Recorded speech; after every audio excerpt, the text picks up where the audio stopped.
Hello there, Skeg, once again. It seems like we're getting close to the inevitable part of a dialogue where it gets to the point of just kind of beating a dead horse. But I did want to do at least one last video, um, just to kind of sum up what has been going on so far. So the original video, uh, which I was responding to, and then we started, the back and forth, um, was your deconversion to atheism. Um, and one of the remarks you had made in that video was that faith, that religion is just a matter of faith, and there's no objectivity, there's no reason to it.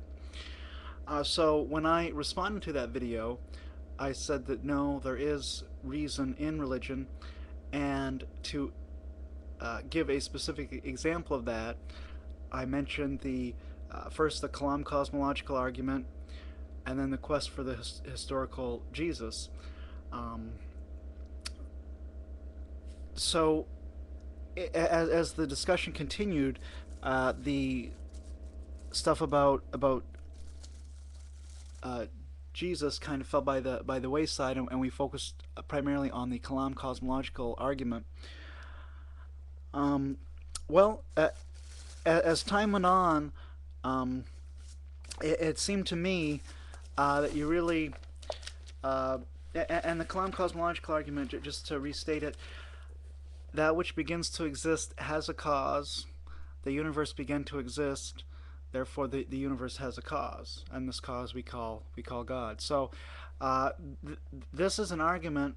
Whatever you think about the premises, it is a straightforward textbook case of modus ponens.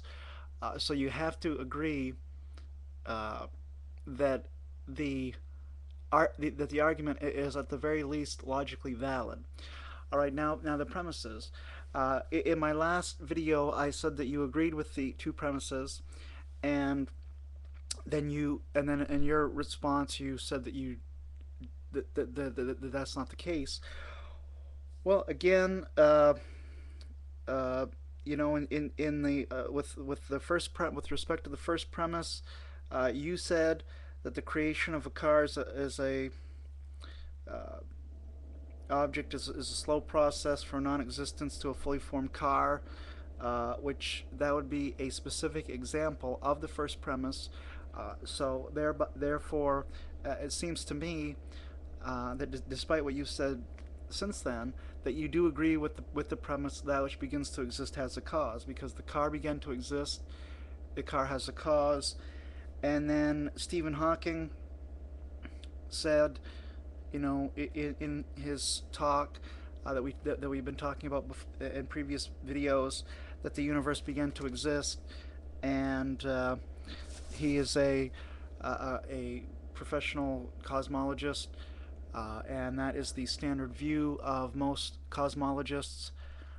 So I think it would be a little too radical to deny what everybody, well, what most everybody that's in the field of cosmology as a professional, with a PhD, what most of those people say. Uh, it would be dangerous to uh,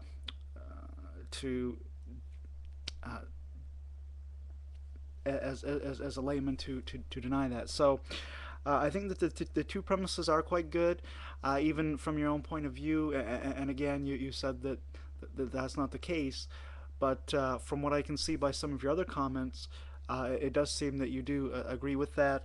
Um, and to just kind of go into more detail on that point, I think would be helpful. Um, with the two premises of the cosmological argument, um, what you there are three. It seems to me three basic ways that you want to uh, try to use to reject those. So the first one is that you will read into a premise more than is in it. So the misunderstood version of the premise you would reject, uh, but not the original premise itself. The second thing that it seems you're doing is taking plausible but not necessary implications of the premises and then arguing against those and rejecting those unnecessary appendages to the premises. And then the third thing is you will that it seems to me that you're doing is you want the a premise on its own to consist of the entire proof. Instead of being a part of the proof, you want to make it into the whole proof. So the premises the premises themselves, to repeat, it seems that in and of themselves you don't have a problem with them. It's these other things that you add to it or read into it, or what have you. So, for example, uh, with the first premise, that which begins to exist has a cause. You rightly point out that for a car to begin to exist, there is a process. It's pre-existing matter being rearranged in a process over time to make a car. And you rightly point out further that that's disanalogous to the beginning of the universe, which was, ex nihilo, out of everything out of nothing.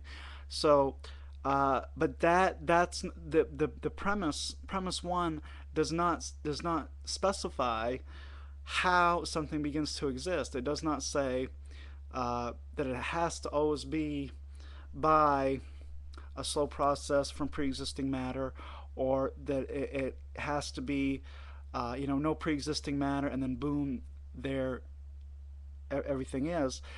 That is one of these appendages that you're trying to add to the premise, and then you argue against the appendage, and it's like throwing the baby out with the bathwater, to use a more familiar expression.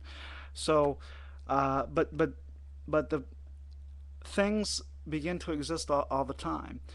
Uh, a book has not existed forever. A human being, I haven't existed for the last 40 years. I'm only 30 plus years old, but I'm not 40 yet. So uh, it seems to me that if you really go back and listen carefully to the things that I've said, that the Kalam argument is not as faulty as you seem to think. And if you really give it a fair hearing, I think that you can see that it is a rationally compelling reason for God to exist. But again, that wasn't the original point. The original point is that religion is not just a matter of blind faith. It's a matter of reason, of rationality, of objective evidence. Um, so I think that pretty much covers everything I wanted to say about that.